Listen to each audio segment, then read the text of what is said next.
1 de agosto, día 1 de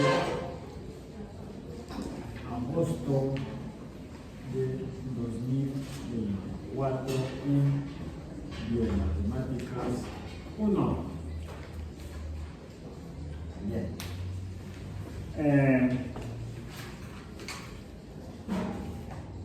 Seguimos hablando de funciones matemáticas, que referimos a las funciones matemáticas como relaciones entre cantidades.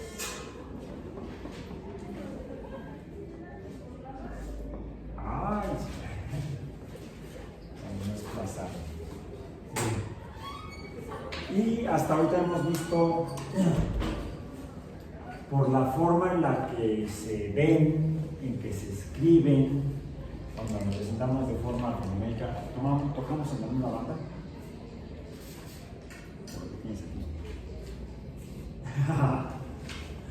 Coincidió. Hemos visto funciones que se escriben con esta forma general, le llaman algunos fórmula general, que son las funciones lineales, o bueno, vamos a poner la f de funciones, yo tengo aquí para las funciones, y digamos f lineales, que tienen la forma de la función y. Dijimos que y representa simbólicamente a la función y, es una cantidad que depende del valor de la cantidad x, proporcionalmente definida. Esta proporción de cómo cambia y cuando cambia x la define la cantidad que representamos con la letra m, a la que llamamos tendiente. ¿Por qué m y no p? No sé, ni he preguntado, tampoco me ha interesado averiguar, simplemente así es y no me importa. Algún día quizá me interese averiguar por qué m, no p. Pendiente, inclinación, proporción, será p también otra vez, ¿no? Quizá la q de quotient, razón, proporción, sí, razón, proporción, pero no sé por qué la m, que es el número de veces que la cantidad de veces, sí, el número de veces que el valor numérico de x se repite, el número de x que se repite para dar el valor de y. Ya vimos algunos ejemplos de ellos. Cómo m puede tener diferentes valores numéricos, ¿cuáles? Cualquier número real, dijimos. Negativo, cero positivo, entero, racional, irracional puede ser. Pero también puede y, el valor de y, estar definido por otro número, como la m no cambia, a diferencia de que x puede tomar diferentes valores numéricos. M tiene para cada función uno y solamente un valor numérico. Siempre será el mismo para una misma función. Cualquiera que sea ese número entero, negativo, positivo, cero, racional o irracional. Nada más que si fuera cero, ¿qué sucedería? Si m valiera 0, 0 por x, 0 y y sería 0. Entonces, ¿qué pasaría con x? Sin importar cómo cambie x, y siempre valdrá 0. Entonces, y no dependerá de x. Podemos decir que si m es igual a 0, entonces f de x no es una función. Entonces, para que una función sea función, n puede ser casi cualquier número menos 0. Puede ser cualquier número entero, el negativo de cualquier número entero, o sea, cualquier número natural, cualquier número negativo de cualquier número natural, cualquier número racional, cualquier número irracional, pero no puede ser 0. Es el único número excluido para estar presente en la m de las funciones. No importa si son lineales, y el otro tipo de funciones que vimos hasta ahorita, ¿cuáles son? Si no es perro, es perra. Pues las no lineales, las funciones no lineales. De las cuales vimos aquellas en las que y su valor depende de x, un número de veces. ¿Usamos alguna letra en particular? En la sesión pasada no me acuerdo. ¿M también?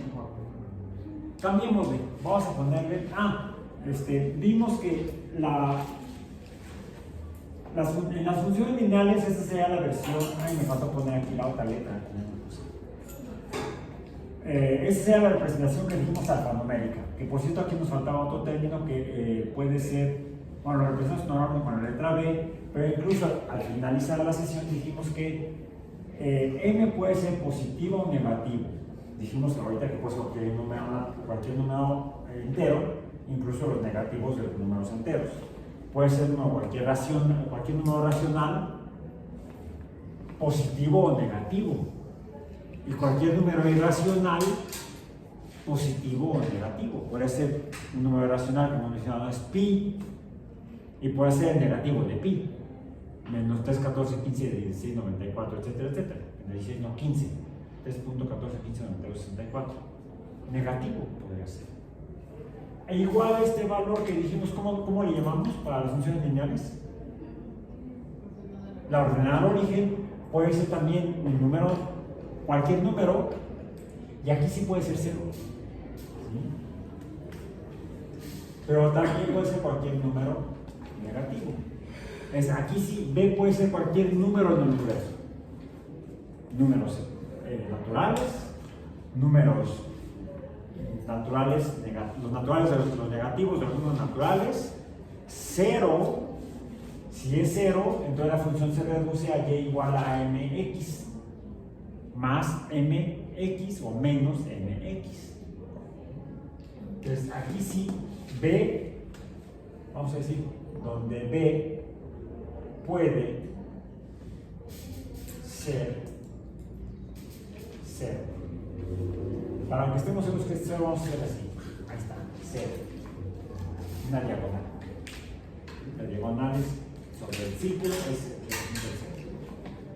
Ahora, en el caso de las funciones lineales, dijimos que hay un número cociente o coeficiente de proporcionalidad de x respecto a y. ¿En qué caso no lo escribimos? Incluso para las funciones lineales, aquí dijimos, si es 0, entonces B no la escribe. Está implícito, dijimos. Y puede haber otro número implícito, ¿cuál es? 1 para la pendiente. Si la pendiente vale 1, no se escribe. Si la pendiente vale 0, no es función. Para las funciones no lineales, puede haber aquí un número implícito que sería el 1. Puede haber también el número, llamemos, que sea el equivalente a la ordenada de origen, este de aquí, al menos en posición, más menos algo. Y hay otro número.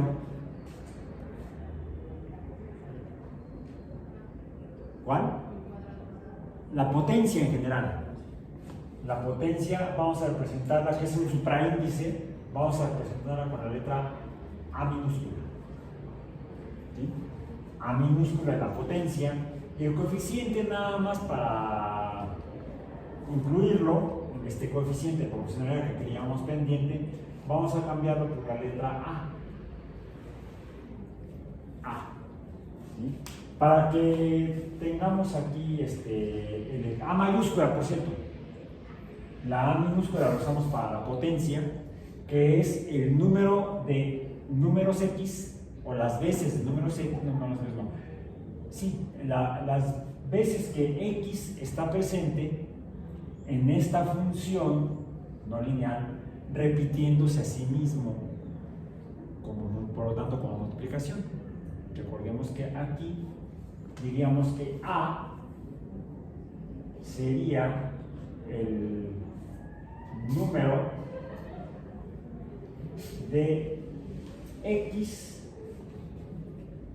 multiplicándose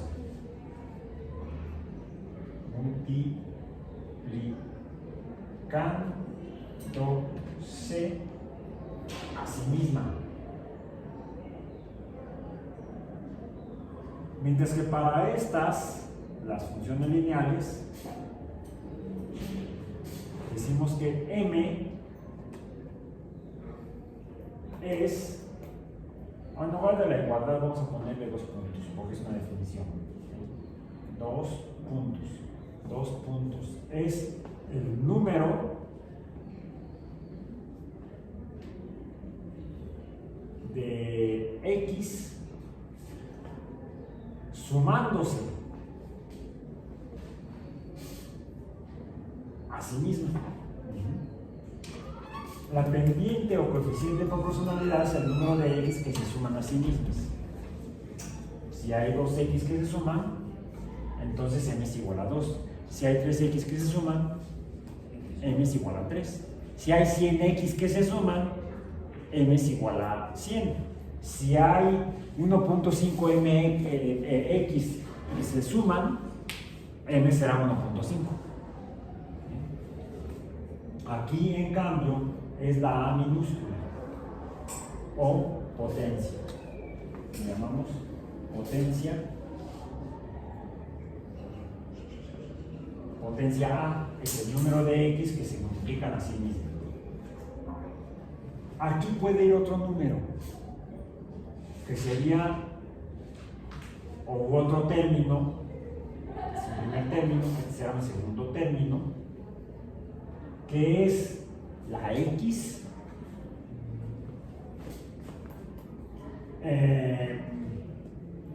sumada a sí misma B veces, o BX, perdón, BX, no B veces, sino BX. Aquí sean AXs, aquí sean BXs, que es cuántas veces la X se suma a sí misma, es esto mismo de acá, es el coeficiente de proporcionalidad. Donde aquí, en esta X, puede haber otra potencia B. Vamos a decir, la potencia A, la potencia B, puede haber una potencia C,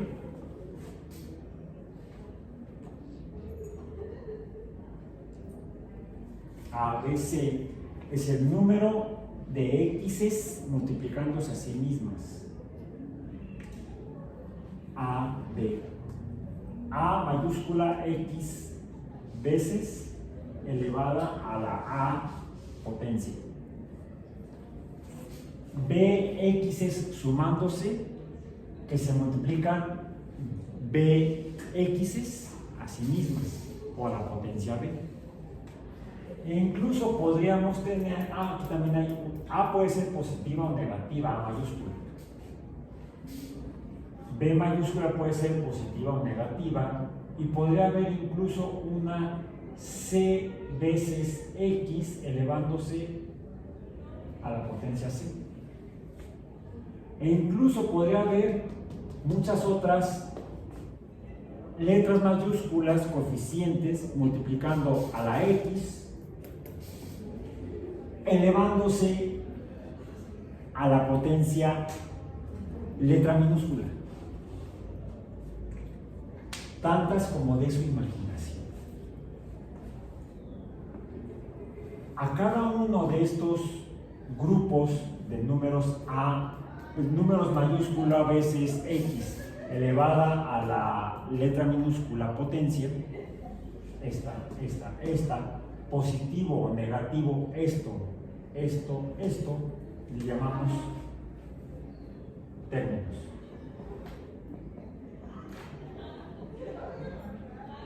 Con el sufijo nomos o nomen. No mencionen eso porque entonces se van a luchar. Los matemáticos. Es por eso que a este tipo de funciones lineales, que están formadas por varios términos, consecuencia de multiplicar la x a veces y elevar la x a la potencia a y luego a la potencia b veces a la potencia b, c veces a la potencia c, d veces a la potencia d minúscula, le llamamos funciones no lineales polinómicas.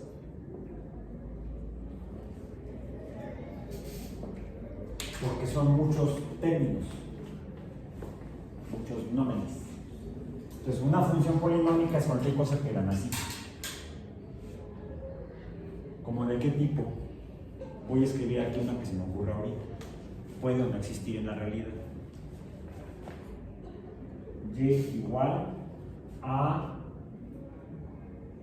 3x a la cuarta menos 6x al cubo más 2x al cuadrado. Como se dan cuenta, los números coeficiente y potencia pueden no ser iguales o pueden ser iguales, pero uno me dice cuántas veces se suman, bueno, cuántas x se están sumando y no cuántas veces, sino cuántas x se están sumando, para que sean 2x, una x más otra x, es una sola suma, porque hay este número de x, no romano, sino así,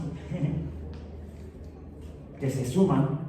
Aquí cuántas x estarían sumando, 6x, hay que usar el plural es 6x, o 6x. ¿Cuántas sumas son? Solo 5.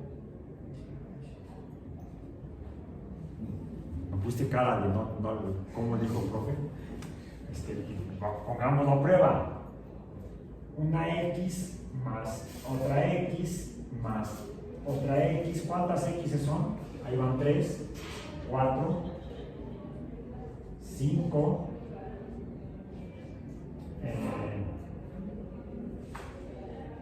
6x. 1, 2, 3, 4, 5, 6x.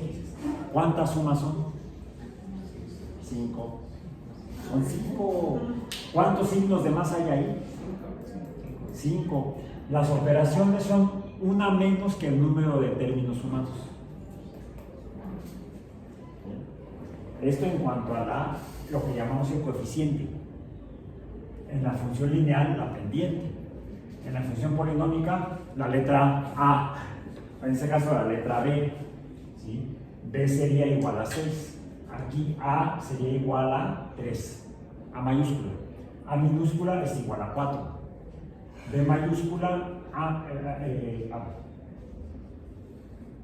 Sí, ok, hasta ahorita sí. A mayúscula es igual a más 3.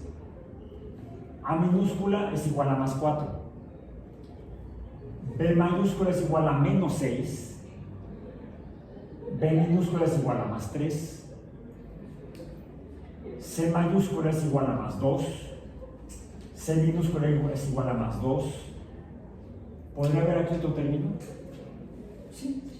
En este sentido podríamos tener, vamos a decir, más 5x a la potencia 1.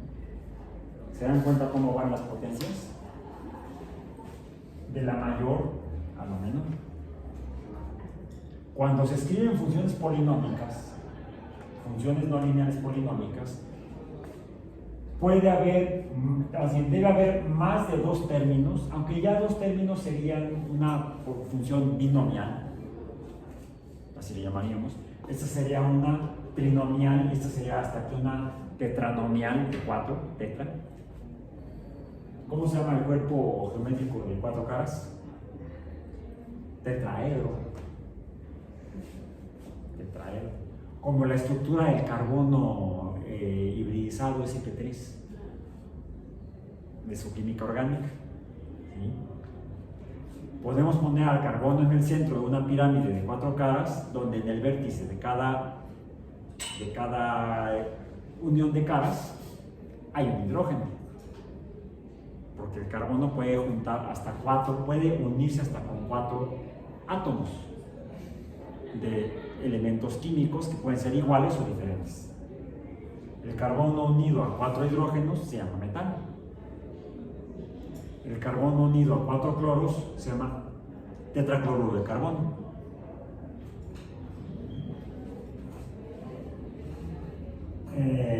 Y la forma geométrica que tendría ese carbono se llama carbono tetraédrico. ¿Por qué? Porque está en el centro de una pirámide de 4 caras. Las caras son triangulares para que sean tetraedros, triangulares, que serían entonces triángulos de magnitudes iguales en los lados, triángulos equiláteros, las caras de lo que sería el tetraedro de un carbono en un metano o en un tetracloruro de carbono. Hasta la química utiliza la matemática, en este caso para la estructura de la geometría. Es por eso que es importante, si uno estudia química, de la matemática al menos entender la geometría. Es fundamental para entender la estructura química de la materia, incluso de la materia biológica. ¿Por qué mi cabello es así? Además de rebelde como yo. Por la estructura química de la proteína de queratina. Los aminoácidos que según mi código genético expresan la estructura de la queratina en mi cabello, que es diferente a tu cabello. Algún día te alcanzaré, yo creo, en la longitud. Pero mientras que tu cabello es un cabello, lo vemos, sería lineal casi. El mío pues, es rebelde. ¿Sí? No, es como es. Ondulado.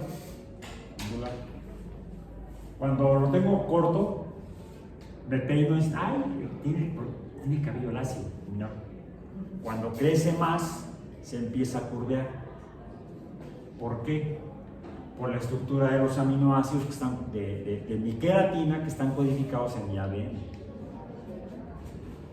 Por ejemplo, yo puedo suponer que en la queratina que está codificada en mis genes, está ahí indicado el codón que le dice al ribosoma que cuando sintetice la queratina le meta cada tanto una prolina.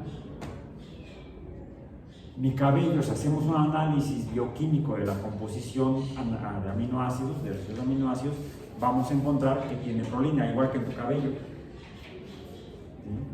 En su cabello, vemos aquí, mucha prolina, de ahí que lo tenga mucho más ondulado que yo. Yo tengo menos prolina que él y tu cabello es casi carente de prolina. Por eso es que no se enrosca. Eso depende de dónde, de quiénes descendemos. Probablemente tenga yo entre mis ancestros algunos africanos, aunque no parezca, y soy más blanco que la leche. ¿Sí? También debemos suponer que entre mis ancestros debe haber algunos eslavos. ¿Sí? O sea, mi código genético es un estuche de porquerías, digo, de monerías, un genoma con muchas combinaciones. Ok, entonces, aquí tenemos 6 x's sumándose 5 veces. ¿Y qué nos dice la potencia? El número 3. La potencia nos dice que tenemos para este término, aquí, tenemos x 3x multiplicándose. ¿Cuántas veces se multiplican? 2 veces. Hay 2 multiplicaciones. Aquí hay una suma menos que el número de x's, porque el coeficiente me indica el número de x, no el número de operaciones de suma, no el número de veces que se suma. ¿Cuántas veces suma? 5, porque son 6 números iguales. Aquí son 2 veces que se multiplican, porque son 3x las que están multiplicando. ¿Cuántas multiplicaciones hay? 2 solamente. La primera, x por x, la segunda, estas 2x por esta x me va a dar entonces x a la tercera potencia. ¿Y qué pasa si las multiplico 3 veces? Se formaría un cuerpo geométrico, un cubo, efectivamente. De ahí que le digamos x cúbica. Revisamos la clase pasada qué significa la potencia 2 y por qué le llamamos cuadrado, porque si la dibujamos se dibuja un cuadrado, una superficie de lados iguales de 2 dimensiones. Aquí se dibujaría un cuerpo de 3 dimensiones de caras iguales o lados iguales, las longitudes iguales en ese cuerpo. Y aquí se dibuja un cuerpo geométrico de 4 dimensiones. No lo podemos ver aquí porque estamos atrapados en un mundo de 3 dimensiones. ¿Perdón? ¿Cómo se vería? Déjame por un churro. Relleno de fresa, de esos cubiertos de azúcar, son los únicos a los que yo le entiendo. Bueno, sean no rellenos o rellenos los churros, así de fritos, eso sí. De los otros, bueno, intencionalmente nunca en mi vida. Digo intencionalmente, porque en alguna ocasión que recuerdo que fuimos al Salón Los Ángeles. El que no conoce Los Ángeles no conoce México. Los Ángeles, California, no, ahí, no, el California está sobre Tlalpan, salón de baile, ahí por Portales. Hay otro salón de baile que está en la colonia Guerrero que se llama el Salón Los Ángeles. No sé si lo conoces, o al menos has oído hablar de él. Digo porque dijiste así, o supiste de él. Salen varias películas, igual que el Salón California. Se conocía ese como el California Dancing Club. No, el de Los Ángeles, acababa de terminar la carrera y fuimos con varios amigos porque iba a ver un concierto de rock de una mexicana que se llama Betsy Pecanins. Pregúntenle a sus abuelitos. Y fue en el Salón Los Ángeles, ahí en la colonia Guerrero. Pues ya llegamos, nos estacionamos, y a la hora de entrar, ¿dónde es el concierto? ¿Dónde está el escenario? No veo la nube. Tienes que entrar con cuchillo cortando la nube. Pero yo pensaba que era tabaco. No era tabaco. Entonces ahí fue gratis. Sí salí, bien pacheco, pero porque todo el mundo estaba fumando, menos yo. Bueno, todos pagaron por fumar, yo no. Entonces, realmente no me gustó. Nunca me ha gustado. No fumo ni tabaco. Bueno, de hecho, soy alérgico al tabaco. Entonces, ¿eso por qué salió? Sí. Me preguntaron cómo se vería. ¿Cómo se vería el de 4 dimensiones? ¿Ves? Y no necesito tampoco para desvariar y para viajar más allá. No necesito meterle nada, todo es producto natural, 100% natural, endorfinas, marca Alba. Ok, con eso es suficiente. Se llama hipercubo, o tesseracto en español, no tercer acto, sino tesseracto, o tesseract con doble S. Un tesseract o hipercubo de 4 dimensiones, a ver, un cuadrado lo podemos dibujar así, donde los lados serían iguales. X por X nos daría X cuadrado. ¿Sí? Lo que sigue es el cubo. No les puedo mostrar un cubo aquí porque no lo traje, tengo ya en mi cubículo que tengo asignado.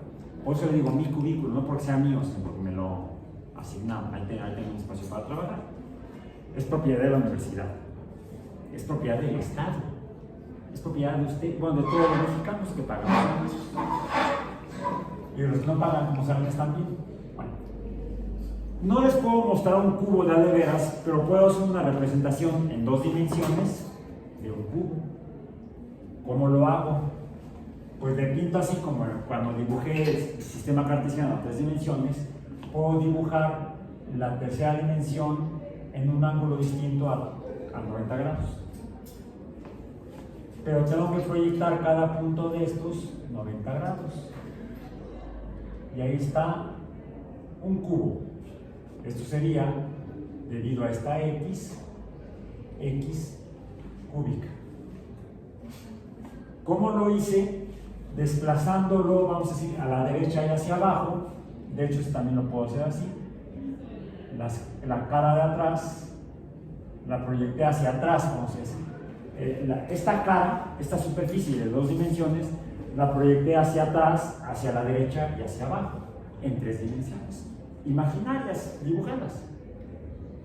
Y así nos enseñan en la primaria a dibujar cubos, ¿o no? Por desplazamiento le llamamos. Desplazamiento diagonal. Hay otra forma en la que también lo podemos hacer. Yo tengo el cuadrado de 2 dimensiones y lo que hago es que lo voy a empujar imaginariamente para atrás. Se le llama un desplazamiento perpendicular. ¿Vale? Sí, aquí de hecho la caja la ves así como de ladito. La otra forma es si la ves de frente. Imaginen una caja de plástico transparente, no de las de paquetería de Amazon, porque son de cartón. Una caja de acrílico, la veríamos entonces como un cubo más grande, el más cercano, y un cubo más pequeño, el más lejano. Un cuadrado cercano, un cuadrado grande, el más cercano, y un cuadrado pequeño, el más lejano, y entonces el cubo se ve así, en una proyección longitudinal, a lo largo hacia atrás, proyectada hacia atrás de manera longitudinal, perpendicular al plano donde lo estoy dibujando. Aquí no es perpendicular, es diagonal. Lo estoy desplazando diagonalmente y hacia atrás. Puedo entonces hacer lo mismo para, a partir de un cubo de verdad, obtener un hipercubo de 4 dimensiones, o tesseracto, o tesseract. ¿Cómo lo puedo hacer? Hagan el ejercicio. Con palitos, hagan un cubo. ¿Sí? Palitos. Consíganse de esas palitos largos que venden en las papelerías para la tarea de los niños de primaria y secundaria. Van y lo compran y dicen que es para su hermanito, o para el primo, o para el hijo del vecino, no sé. Para hacer un tesseract, hagan primero un cubo pequeño y luego sobre ese hagan un cubo más grande, en el que las esquinas del cubo más grande las juntan a las esquinas del cubo más pequeño y van a tener una proyección en 3 dimensiones de un hipercubo de 4 dimensiones. De hecho, también se puede dibujar en 2 dimensiones, pero es más bien. Y ahorita, por como hice esto, no tendría yo espacio, tendría yo que proyectar, y se puede hacer igual. Puedo hacer la proyección del hipercubo de 4 dimensiones en 2 dimensiones por desplazamiento diagonal o por proyección perpendicular, pero es un poco de más lío y no quiero dedicar más tiempo a esto. Qué bueno que hicieron la pregunta, es interesante, porque sí, ya lo viste ahí, y en una animación, ¿sí? Para poder ver cómo son. Compárteles a tus amigos, y dale pulgar arriba, no sé. Correcto. A ver, muéstraselo a tus compañeros el hipercubo. Okay. Bueno. De hecho, encontré yo en YouTube un video de un matemático, creo, donde proyecta ese hipercubo, lo hace y también hace, ese sería el de proyección perpendicular, pero en 3 dimensiones. Se puede hacer fácilmente con los palitos. Y vi en ese video cómo él en su computadora hace una proyección del hipercubo en la proyección diagonal o desplazamiento diagonal. Y luego lo arma en su escritorio, arma los dos cubos con varillitas. El hipercubo en 3 dimensiones por proyección longitudinal y el de proyección diagonal.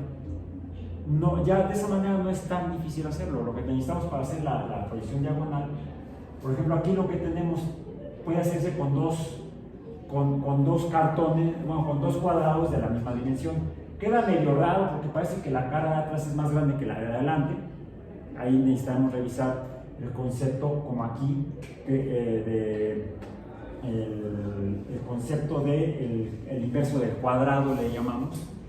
Cuando vemos algo en perspectiva que se aleja, el tamaño proporcional en que lo vemos disminuye en función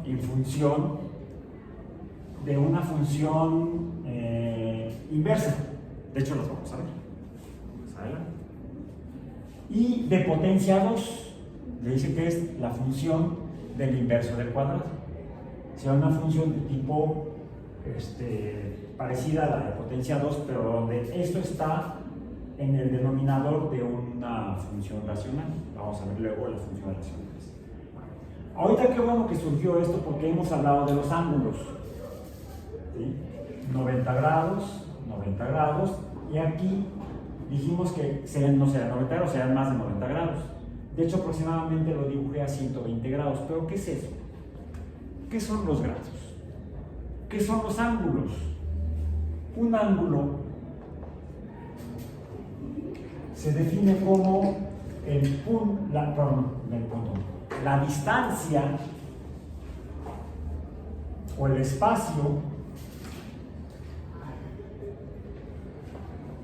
que separa a dos, lo voy a poner así, nada más que si pongo el 2 aquí se va a confundir, a 2 y igual a más menos mx más menos b. ¿Qué son esas? Líneas rectas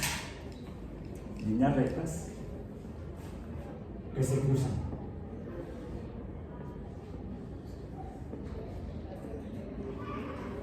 ¿Dónde se cruzan? En un punto. Como en el sistema cartesiano, los ejes de x y y se cruzan en un punto, al que llamamos origen. Incluso llamamos punto de origen. Bien. Voy a utilizar, tomé aquí prestados de mi colega otros plumones de color. Voy a dibujar aquí el sistema cartesiano. Bueno, traje la regla, ahora sí traje mi regla esta. Voy a aprovechar para dibujar el sistema cartesiano de manera más decente. Pongamos así.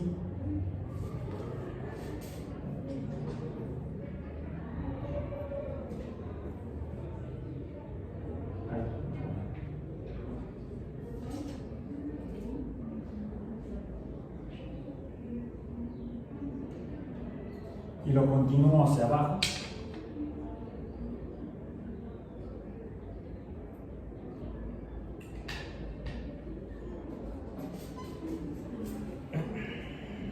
Y lo continúo hacia la izquierda.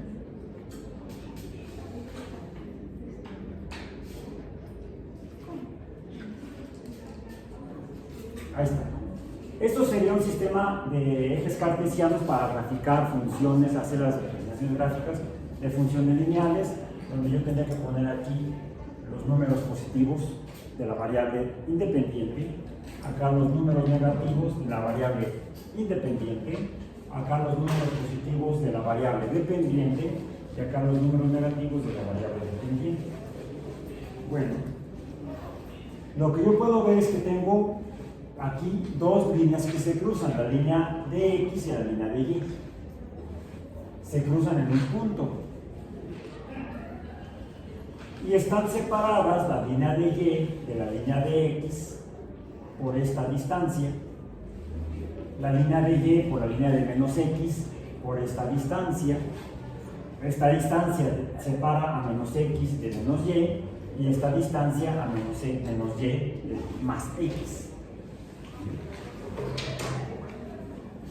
Por lo tanto, esta distancia recibe el nombre de ángulos, son 4 ángulos.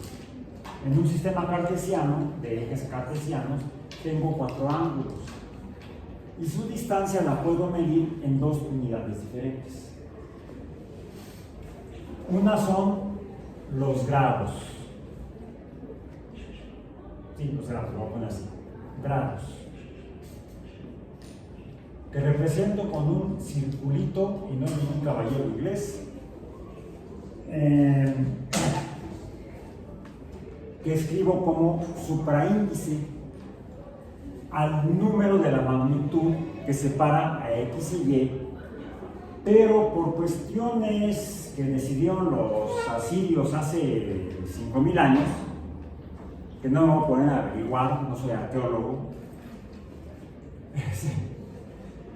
el valor máximo que puede haber, fíjense, de separación o de distancia entre el eje de x y el eje de x, pero llegando a él desde abajo, si yo trazo la línea que me separa a x por arriba de x por debajo, ¿qué se dibujaría? Lo voy a dibujar a ver si pinta este plumón rojo. ¿Qué se dibujaría? Precisamente, más o menos así. Ahí está. ¿Sí? Un círculo. La longitud de este círculo tiene un valor de, entonces lo voy a poner aquí con rojo, 360 circulito arriba y a la derecha, 360 grados. Pongamos aquí la letra A de ángulo. A, diríamos, no es A a la 0, no es una potencia. Esto significa grados. Así como la m la ponemos después del número para referirnos a lo que estamos, el número representa la longitud de una línea en unidades del sistema internacional, significa metros, y si pongo una s después de un número en el sistema internacional, significa que está midiendo tiempo, segundos. Si yo veo este circulito arriba y a la derecha de cualquier número, representa grados. No es la potencia 0. Que por cierto, aquí podría haber todavía una potencia igual a 0.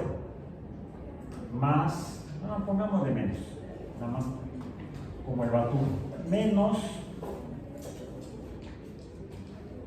4x a la 0. Aquí sí es 0, aquí son grados. Sería una función polinómica esta de 1, 2, 3, 4, 5 términos. 5 términos. Bueno, regresando a los grados. La longitud de la línea que separa al eje de x por arriba del eje de x por debajo mide una magnitud de 360 grados. Sí, e incluso podemos usar, ¿cómo se llama la línea de la longitud entre este lado del círculo y este lado del círculo que dibujé alrededor del origen del sistema cartesiano? Es la línea de aquí, el diámetro del círculo, es el diámetro. ¿Cuál es la longitud de aquí a acá? Pues la longitud sería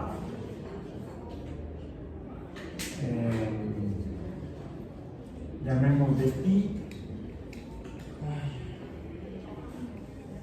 pero es pi radianes. de radianes. Porque también lo puedo relacionar con el radio, que sea la mitad del diámetro, pi radianes. Okay. ¿Cuál sería la longitud total desde aquí hasta acá, pero medida en pi? Es un pi para allá y otro pi para acá. ¿Cuántos pi son? Pi y pi. Sería pi pi. No, sería 2 pi. Son 2 pi. 2 pi es igual, 2 pi radianes es igual a 360 grados. ¿Cuántos pis hay de aquí a acá, que sería donde cruza el círculo el eje de Y? ¿Cuánto mide esto respecto a pi? Medio pi. Medio pi. Si de aquí a acá es un pi completo, de aquí a la mitad es medio pi. Aquí es medio pi, que podemos ver un medio de pi, o podemos, para abreviar espacio, pi entre 2 radianes. ¿Cuántos pis son lo que recorre el círculo hasta aquí? 3. No sé, aquí es medio pi. Sea un medio pi más otro medio pi, me da un pi completo más otro medio pi, 3 medios de pi. Aquí serían 3 medios, aquí tengo que poner la fracción, el número racional 3 medios de pi radianes. Ahora, si de aquí a acá toda la vuelta son 360 grados, ¿cuánto es media vuelta?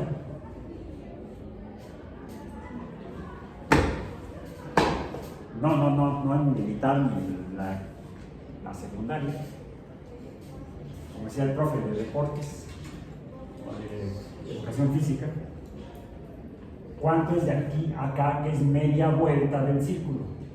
Si el círculo completo son 360 grados, ¿cuánto es la mitad de esto? 180 grados. Entonces, pi radianes es igual a 180 grados como distancia entre más x y menos x. Es media vuelta del círculo. ¿Cuánto mide o a cuánto equivale medio pi radiano en grados? ¿Cuánto? No, 90 grados. La mitad de 180. Si hasta acá son 180, la mitad de 180 serían pues 90 grados. ¿A cuánto equivale 3 medios de pi radianes? ¿Cuánto?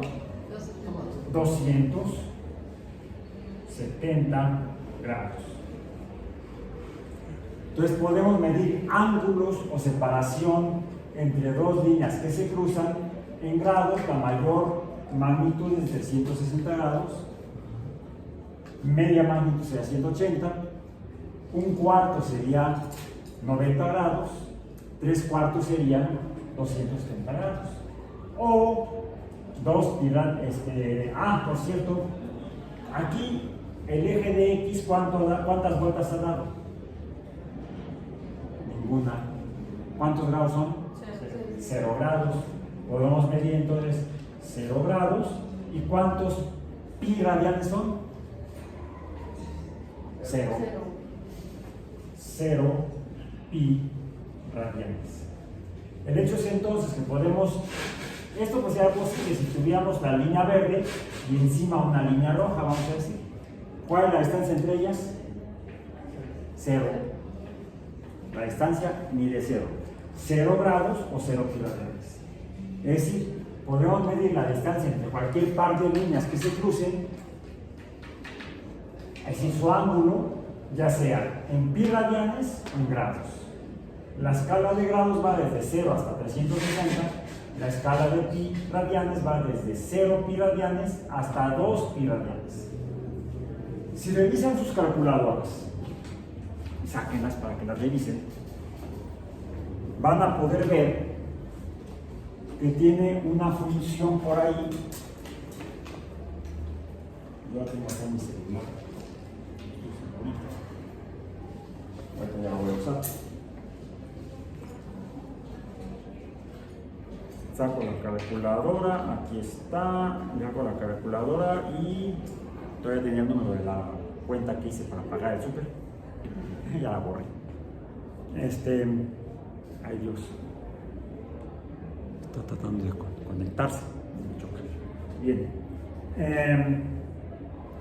Pero esta calculadora es muy simple, es como la de, peor que la de la primaria, ¿no?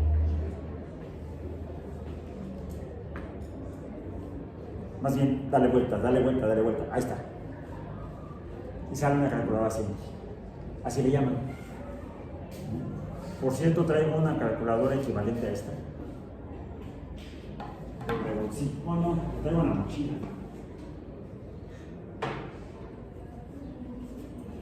Es una calculadora científica. Esta es de hace 50 años.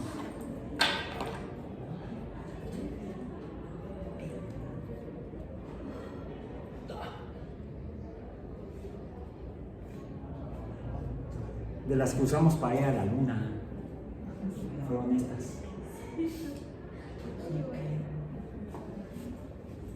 Esta en particular era de mi suegro. Él era ingeniero electrónico. Funcionaba con pilas. Le bajaron las pilas. Yo ahí tengo una de bolsillo. La tengo en mi cargador. Estas yo las llegué a usar todavía en la preparatoria. Bueno, esas no, unas más chiquitas de bolsillo, porque esas eran caras. Ahora son piezas de museo. Con esas fuimos a la luna. Bueno, fueron a la luna. Fuimos como humanidad, fueron a la luna. Bueno, Neil Armstrong. La traje para la clase de pensamiento crítico, donde revisamos la conspiración lunar. Stanley Kubrick la filmó ahí en un estudio en Nevada. Eso sí, seguro, los que dicen eso. O son muy crédulos. Bueno, continuemos con esto. Entonces ya tenemos la calculadora científica esta. Van a encontrar que tiene unas... donde despliega los números, la regla, vamos a ponerla por acá. Ah, ya están viendo, ok, no, está bien, está bien, está bien. Sí, es así como que, hagan de cuenta que están viendo un fósil. Una reliquia. Una reliquia. Sí, es reliquia familiar, efectivamente. ¿Cómo se llamaba la regla esta que se hacía con el hueso del papel? Ah, sí, casi es el hueso de Inshambo. Sí. Nada más que corrediza.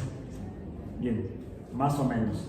Van a encontrar en la pantalla de sus calculadoras y una tecla también que puede decir una DEG y otra dice RAD.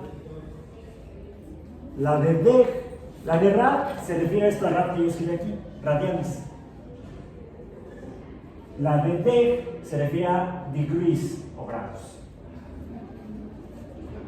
La de, donde dice DEG, por ejemplo en esta mía dice aquí, esta técnica dice D. Está en inglés. Grado en inglés es degree. Degree. Degree. Rad es radian o radians en igual. Radians es igual en español que en inglés. Radianes, radians en inglés, sin la E al final.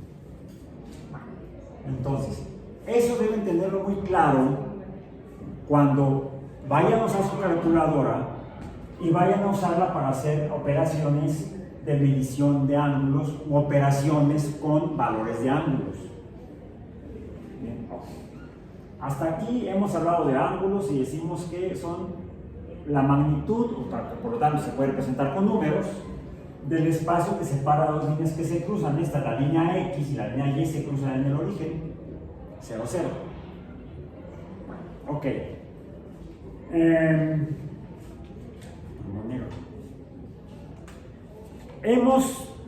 primer tipo de función ya usa la regla para trazarla, y por esa no se usa para trazar líneas. Es esta. Se usa para realizar operaciones como multiplicaciones, por ejemplo, de números grandes. ¿Por qué estas? Bueno, Las que traen por ahí de bolsillo no existían. La primera que compré yo estaba en la prepa precisamente, en la calculadora científica ya, fue en 1976. Y era muy simple, ¿sí? No tenía tantas funciones como tiene ahora mi iPhone chafa. Pero es bastante chafa el iPhone. Para esto es bastante chafa. ¿Sí? No sirve para otras cosas. No tanto para matemáticas. La primera calculadora electrónica que compré fue en 1976, estaba yo en cuarto de prepa. 76, no, 36 no. Sí, aunque mis hijas creen que estuve yo en la Segunda Guerra Mundial. No, estaba en 1976, ya había acabado el programa Apolo de la NASA. De hecho, la NASA estaba como antes de que Elon Musk hubiera terminado la cápsula Dragon, que es con la que viajan los astronautas de los Estados Unidos, de Canadá, de Alemania, a la Estación Espacial Internacional con la cápsula Dragon. En 1975 fue la última vez que voló una nave fabricada en los Estados Unidos, tripulada, al espacio. Fueron las naves Apolo. Antes fueron las Mercury, las Géminis y luego las Apolo. La última nave Apolo que voló fue en 1975. Al año siguiente ya no tenían en qué ir viajar al espacio. Ya estaban trabajando en el que a lo mejor lo llegaron a ver ustedes, el transbordador espacial, ese que tiene alas. Pero voló hasta 1981. Entonces, entre 1975 y 1981 no tuvieron que ir al espacio de los Estados Unidos. La Unión Soviética todavía existía, usaba que todavía sigue usando Rusia, la Soyuz. La Soyuz la diseñaron en 1963, creo. 62, 63. Es como el bocho del espacio. ¿Sí? El bocho lo descontinuaron nada más porque ya los alemanes se aburrieron de tener el bocho. El bocho lo diseñó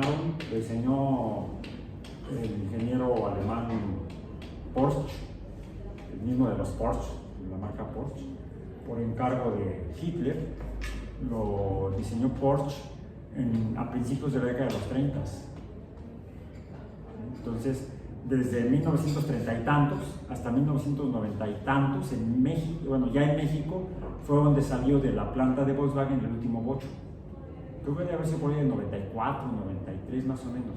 O sea, quiere decir que es un auto que se fabricó casi sin cambios por 60 años. 60 años, ¿no? Sí, 60 años.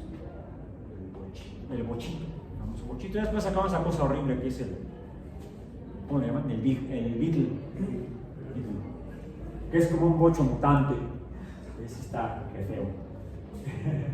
Bueno, más o menos así es la cápsula Soyuz de los originalmente soviética, rusa, que sigue volando al espacio.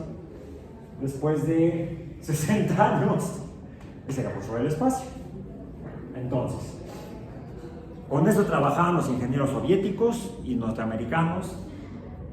Esta regla que se conoce como regla de cálculo la inventaron los matemáticos europeos, creo, no sé si fueron árabes o cristianos, a finales de la Edad Media.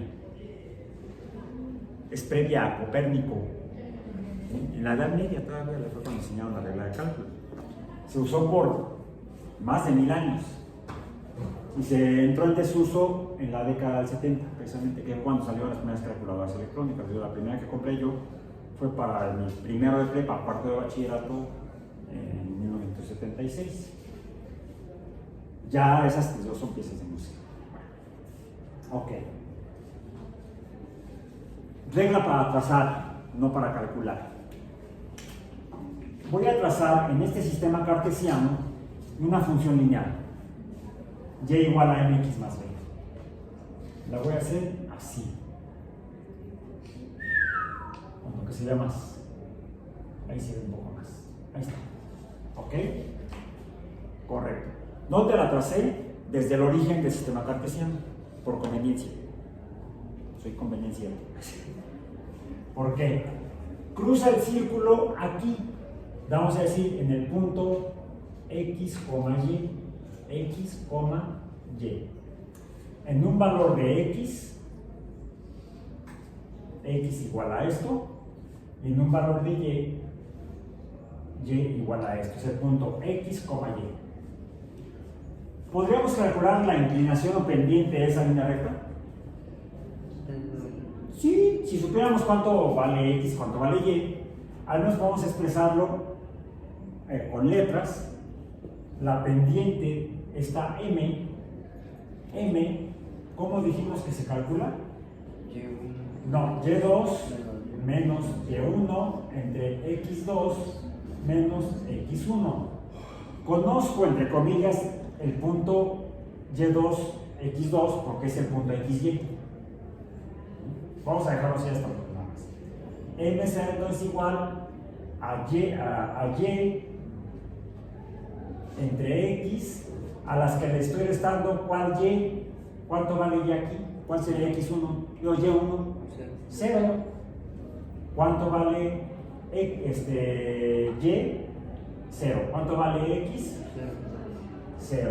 Entonces la pendiente es igual a y entre x. Si conocemos los valores de y y de x, podemos calcular la pendiente de esta línea recta, de esta función recta, usando la fórmula o la definición de función lineal.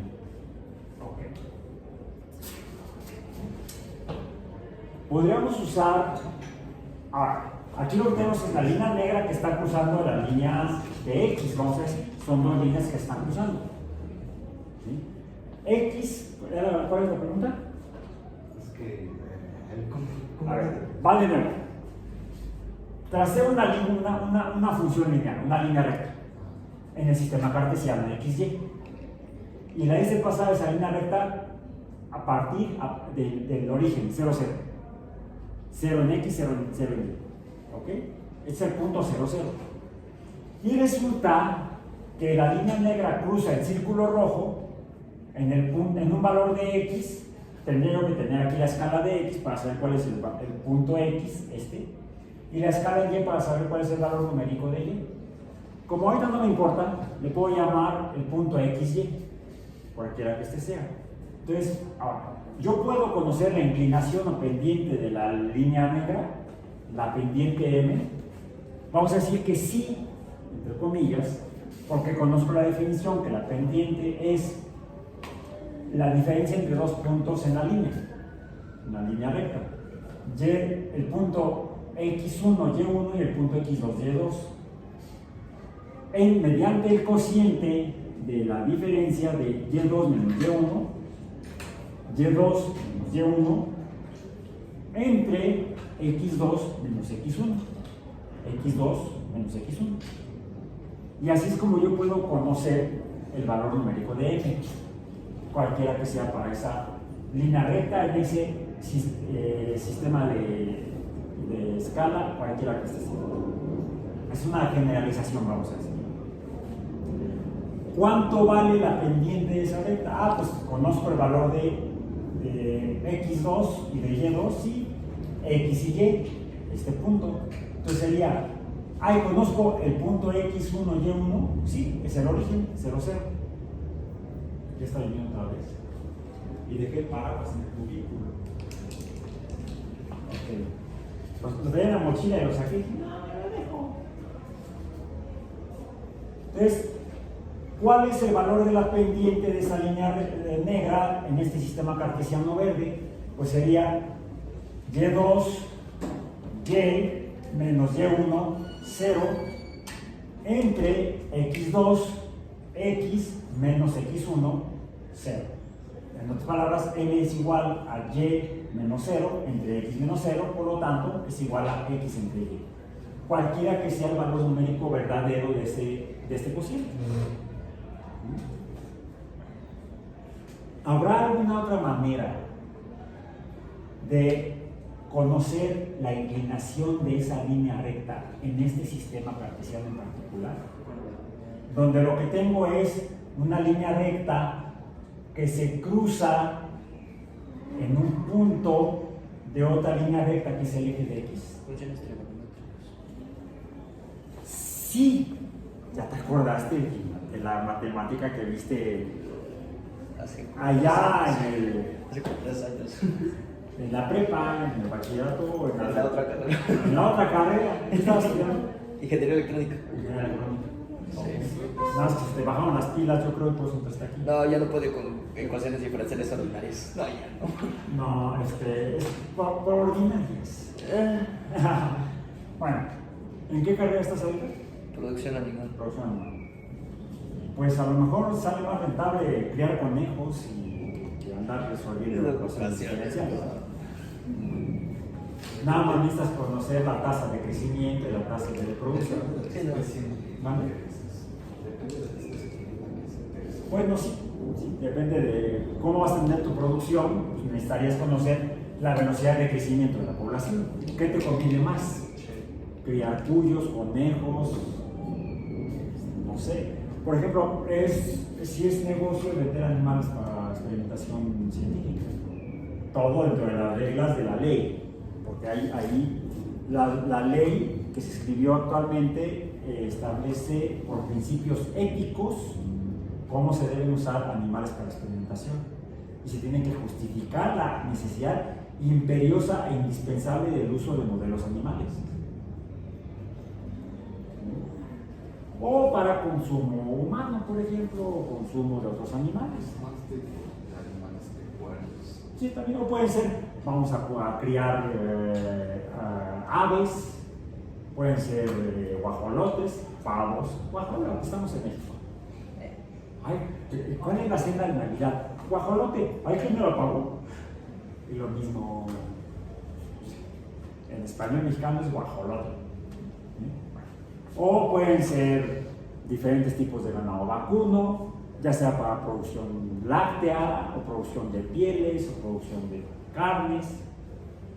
Hay muchos productos que necesitamos para sostener la vida en general. Y no necesariamente porque vamos a venderle carne a McDonald's para hacer hamburguesas, ese es otro asunto que también implica ética. Y hasta cambio climático.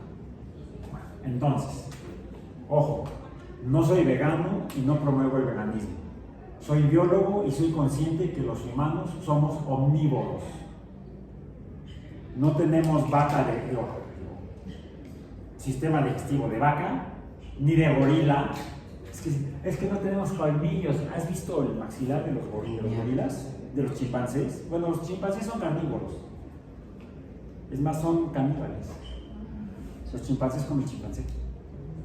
O pueden comer bonobo, es otra especie distinta. Los chimpancés se parecen, pero no son la misma especie. Los gorilas que son más grandes y se ven así como, ¡ah! Y tienen unos colmillos así. Son herbívoros. Son babies. Son 100% herbívoros, no comen carne los gorilas. Ninguna de las dos especies que aún existen en África, el gorila de montaña y el gorila de llanura, ninguno, o de tierras bajas, ninguno consume carne. Y tienen colmillos como si fueran carnívoros, no. Lo que pasa es que son para exhibirlos, y entonces se quedan con las hembras, o para arrancar, comer las ramas y hojas de lo que se alimentan.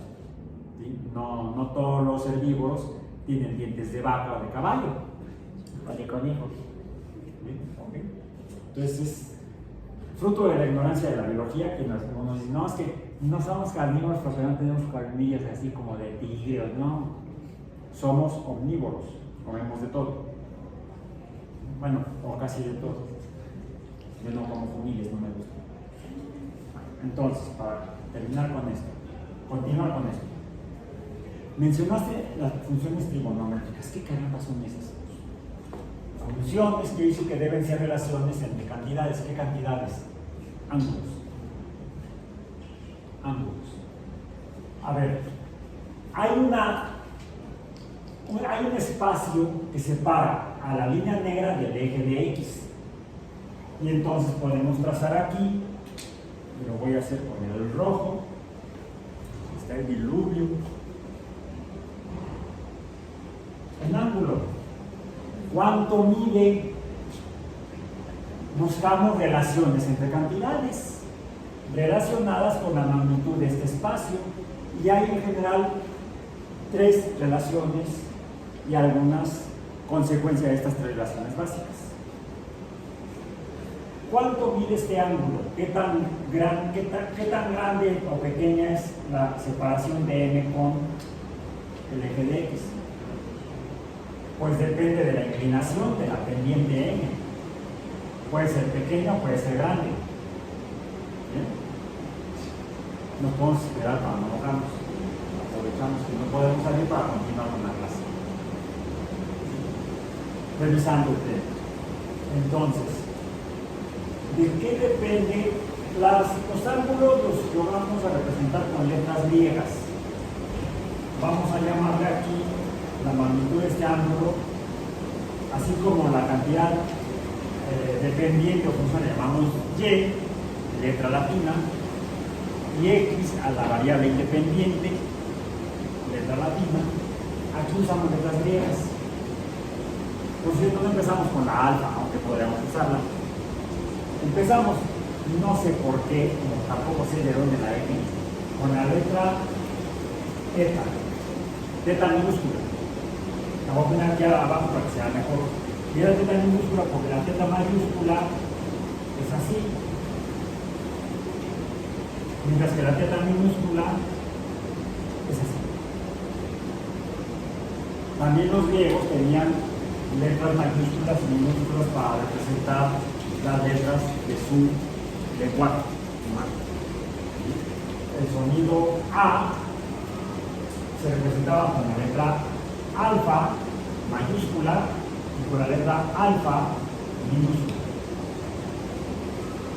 A. Mientras que nosotros la representamos la A mayúscula y la A minúscula. Se diga la A mayúscula es igual a la alfa mayúscula, pero la A minúscula ya no es igual, no es idéntica a la alfa, aunque se parecen. La teta, que representa el sonido T con la oriental, pero con la lengua muy de fuera, no por dentro de la boca, no por detrás de los dientes, que sea T, es T, un poco como la TH gringa. La TH gringa que parece como D en español, la TH se pronuncia D. La Space Program no es T Space Program ni D Space Program. De hecho, en lugar de TH se pronuncia casi como si fuera A. Es entre E y A. La Beatles.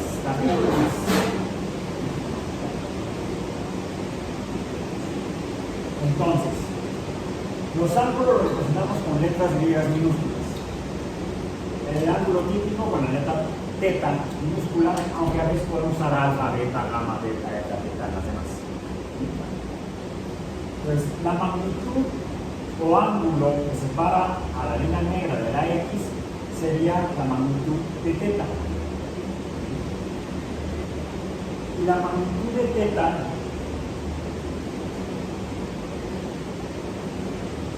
¿de qué número parece depender? En función de qué está ahí.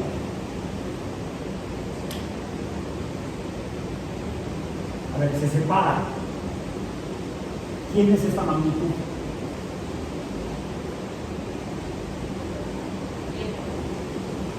Y a esta altura, la inclinación llega acá, cruza el eje del círculo, cruza el círculo rojo en la magnitud Y igual a esta cantidad. Entonces, voy a ponerlo al revés. En realidad es que el valor de Y en la función lineal, porque comencé pintando una función lineal, cuya pendiente es esta, la función Y es proporcional o es igual al valor de teta. Pero aquí me falta un espacio. Alguien dirá, la pendiente, profesor. Más o menos. Más o menos.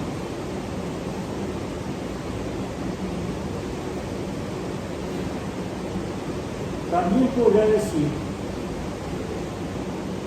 y eso como lo sé, fíjense, si el ángulo es más pequeño, ¿dónde va a cruzar la línea? Pues pongamos aquí. ¿Cómo es el valor de Y? Más pequeño. Si el ángulo es más grande, ¿dónde va a cruzar? Acá. ¿Y cómo es el valor de Y? Más grande. Efectivamente, el valor de Y depende del ángulo de la función trazado en este sistema cartesiano. La línea recta sale del origen.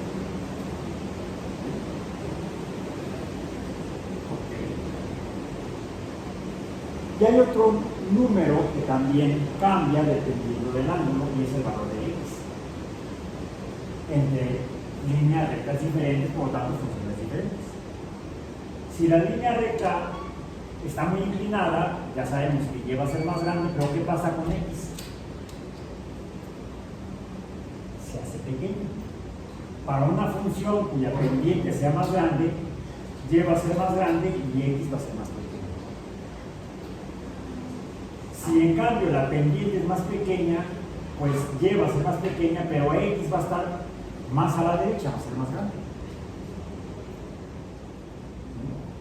Entonces, el valor de Y va a tener tres tipos diferentes, y es lo que yo decía, hay tres relaciones fundamentales del ángulo de cualquier línea recta trazada en este sistema de coordenadas cartesianas, siempre que la línea recta parta del origen.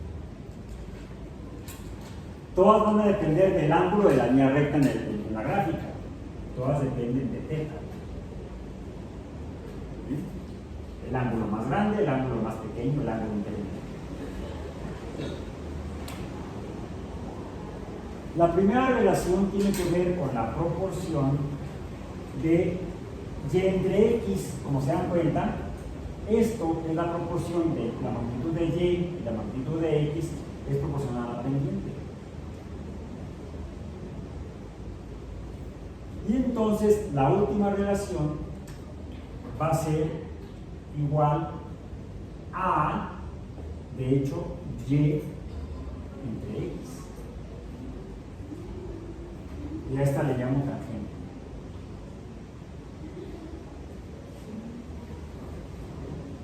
Ahora, Y entre X, Y sería esta magnitud, esta altura, y X sería esta magnitud horizontal.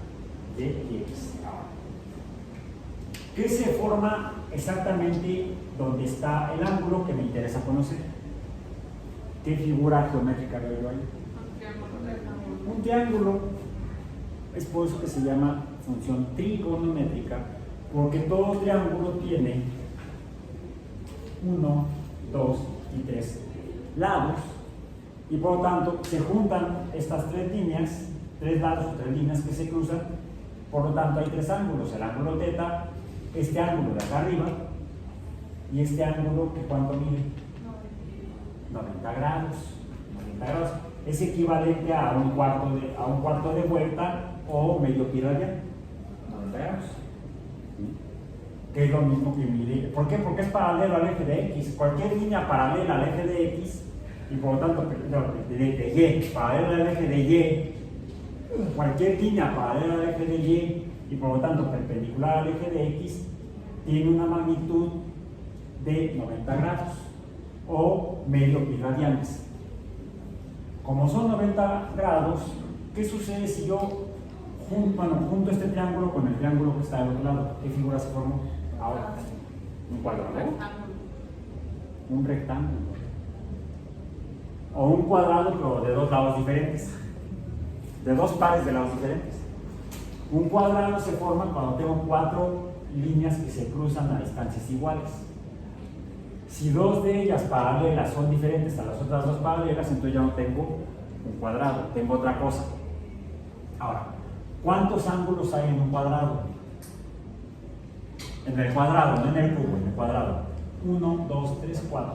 4 puntos donde se cruzan líneas, 4 ángulos. También al cuadrado le podemos llamar cuadrángulo, porque tiene 4 ángulos. Cuadrado o cuadrángulo serían en geometría sinónimos. Ahora, esta figura que se forma aquí, que tiene 3 líneas que se cruzan, ¿cómo se llama? ¿Cómo? a ver, no, yo dije, vas a decir, profesor, no, porque tú sí eres decente, yo no. No, yo soy decente pero mal hablado. De chiquito mi mamá me regañaba, no hagas así. ¿Dónde aprendiste eso? En la escuela. Les dije que esta es una escuela de monjes, puros niños, puros hombres, pues hablábamos como hombres. Palabrotas. Parancaricutirimicuaro, anticonstitucionalmente, etc. No, tiene 1, 2 y 3 lados. Dijimos que el que tiene 4 lados, ¿cómo se llama? Cuadrado. ¿Cómo se llama? ¿Cómo es el lugar tradicional donde son las peleas de gallos?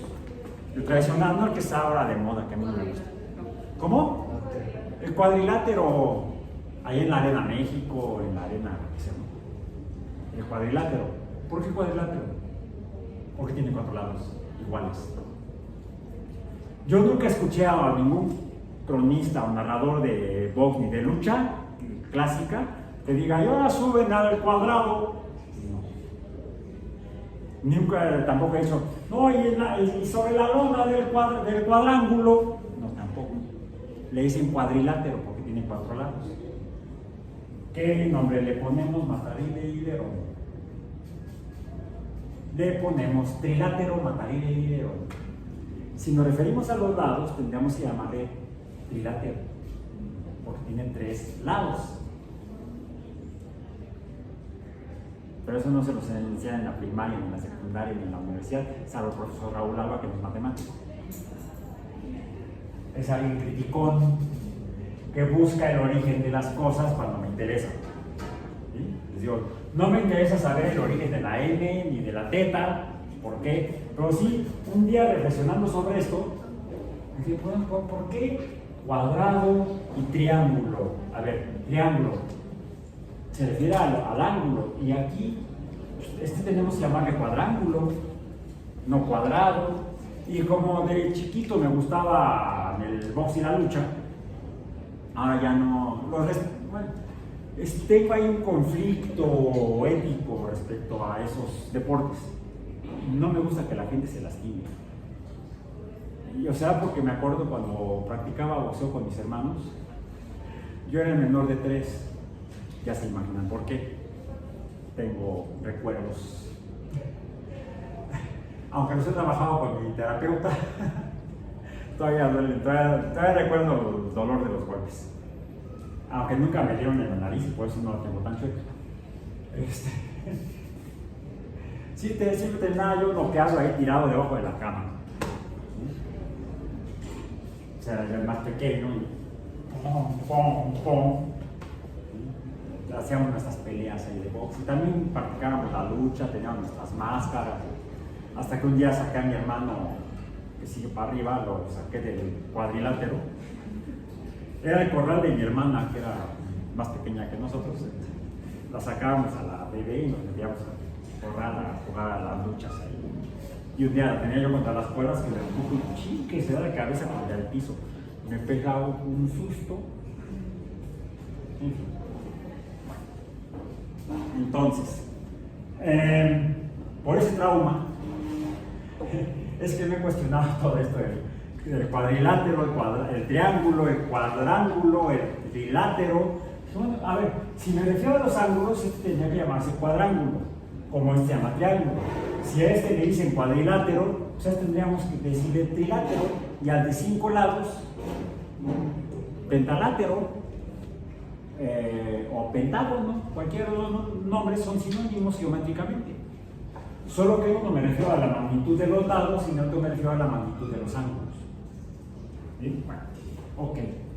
Entonces, ¿por qué a este triángulo que tiene en uno de sus lados un ángulo que mide 90 grados, ¿cómo dijeron que se llama este triángulo?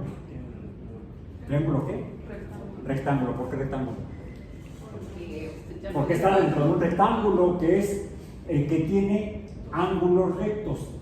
Podemos decir que un cuadrado es un rectángulo de lados iguales. 4 lados iguales. Ahora, si un par de lados paralelos son en magnitud diferente a los otros dos lados paralelos y cada par es igual entre sí, entonces tenemos un cuadrado de lados diferentes o rectángulo, porque tiene, eso sí, nos referimos a los ángulos rectos.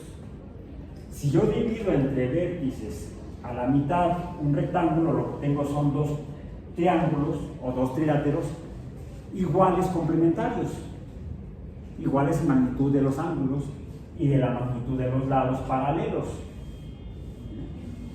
Es por eso que este llamamos triángulo rectángulo. Y nada más para recordar el nombre, alguien que se metió a estudiar y tratar de entender qué carambas con eso y nunca le encontró la cuadratura al círculo, fue aquel matemático Pitágoras. Creo que vivía en Samos, no me acuerdo, Pitágoras Samos, no me acuerdo, ahí le dicen dónde vivía Pitágoras. Pitágoras fue quien sabemos que esto lo estudió porque o lo escribió él o alguno de sus discípulos. Está en un documento, tiene el nombre. Sin embargo, no es la primera referencia al estudio de estas figuras y de esta manera con estas mediciones de ángulos. De hecho, ni siquiera de 360 grados. Esto viene de la matemática asiria de hace 5.000 años. Quiere decir, al menos 2.000 años antes que Grecia. La matemática que estudió Pitágoras le llegó de Mesopotamia.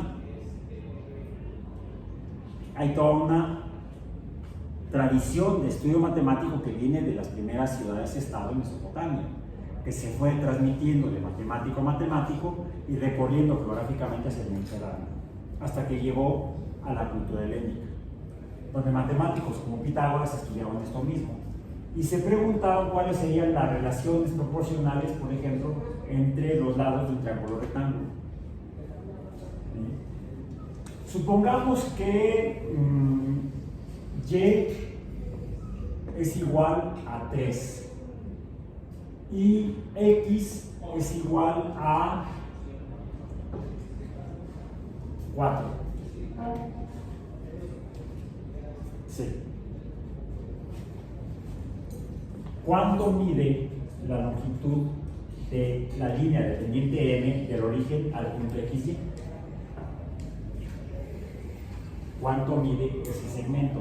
Al que vamos a llamar el segmento C. ¿C? No, sí. No, mejor le ponemos H. H. ¿Cuánto mide H? Pitágoras se preguntó si podría hacer una relación racional, 3/4 o 4/3, y se dio cuenta que salía un número muy raro.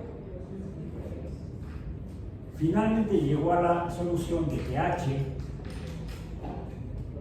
era una cantidad determinada o definida por el valor de X más el valor de Y, pero multiplicados por sí mismos, pero potenciados. Siempre que H también estuviera elevada a la potencia 2. O el valor de H es igual, el valor de esta longitud es igual al cuadrado de X más el cuadrado de Y. Si no me estoy equivocando ahorita, veamos. ¿Cuánto sería el valor de H? De H cuadrada, vamos a decir. Sería entonces X es igual a 4 al cuadrado más 3 al cuadrado, y esto cuánto es, H cuadrada sería igual a 4 por 4, 16, más 3 por 3, 9, y esto es igual a ¿cuánto? 25. Ahora, ¿cuánto es la raíz cuadrada de H? La raíz cuadrada de 25 es igual a 5. Y esto lo conocemos como el teorema de Pitágoras, porque es el que sabemos que lo escribió, no que haya sido el primero que lo haya explicado. se han encontrado recientemente, bueno, se han encontrado en los últimos años de investigación tablillas de arcilla de Mesopotamia donde se encuentran este tipo de razones numéricas. El concepto del triángulo rectángulo ya se conocía hace 5.000 años en Mesopotamia. ¿Esto por qué? Porque de aquí, del llamado teorema de Pitágoras, se desprenden estas relaciones, las cuales la primera sería la magnitud de Y depende del ángulo que sería al que llamamos la función seno del ángulo, que es igual a el valor de, lo tengo anotado para que no me vaya a equivocar,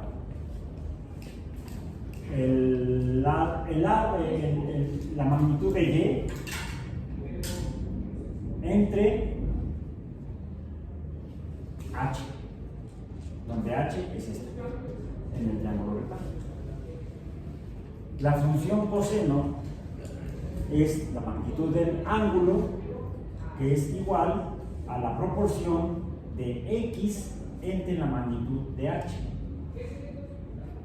Ahora, estos dos lados de magnitud Y y X en el triángulo rectángulo son los que llamamos catetos del triángulo rectángulo, y es por eso que a la H, no a la H cuadrada, que en este caso mide 5, la llamamos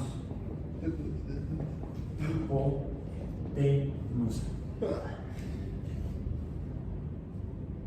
Y creo que así entenderemos cómo se usa. Y eso lo veremos en la próxima clase, aprovechando que ya no la veo. Por hoy terminamos.